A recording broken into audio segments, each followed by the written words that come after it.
Avogadro's number and मोल के concept को समझने के लिए हम एग्स की एग्जांपल लेते हैं। हम 12 एग्स को 1 डजन यानी 12 अंडों को 1 दर्जन कहते हैं। ये मेथड हम अपनी कन्वीनियंस के लिए यानी अपनी आसानी के लिए इस्तेमाल करते हैं। हम जानते हैं कि एक एटम बहुत छोटा होता है, उसे ऑब्जर्व करना और स्टडी करना, उसका मैस वगैरह मेजर करना बहुत मुश्किल होता है।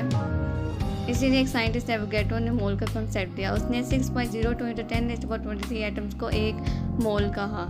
ये कंसेप्ट जो कि एवोगैड्रो ने दिया था, इसलिए इसे हम एवोगैड्रोस नंबर कहते हैं।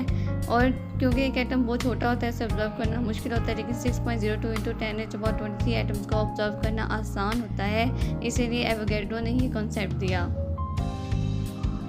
मिसाल के तौर पर अगर हम हाइड्रोजन की एग्जांपल लेते हैं, तो हाइड्रोजन के 6.02 × 10⁻23 एटम एक बीकर में लेंगे तो उसे हम एक मोल कहेंगे।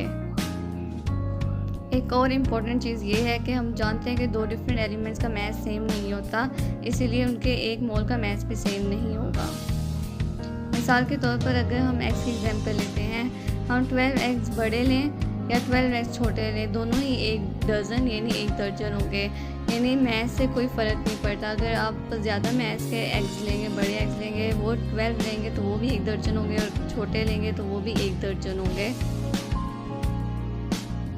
इसी तरह से अगर हम हाइड्रोजन और कार्बन एटम की एग्जांपल लेते हैं, हाइड्रोजन के 6.02 × 10⁻23 एटम्स ले लेते हैं और कार्बन के 6.02 × 10⁻23 एटम ले लेते हैं। क्योंकि हाइड्रोजन का एक एटम का मैस कम होता है, कार्बन के एक एटम का मैस ज़्यादा होता है, इसीलिए कार्बन के 6.02 × 10⁻23 एटम्स का मैस भी ज़्यादा होगा हाइड्रोजन की निस्बत, यानी इसके एक मोल का मैस भी ज़्यादा होगा। एक और इम्पोर्टेंट चीज़ नोट करने वाली ये है कि हाइड्रोजन के एक एटम का मैस 1.66 × 10⁻27 किलोग्राम होता है, और एक मोल का मैस यानी 6.02 × 10⁻23 एटम्स का मैस 1.008 ग्राम होता है।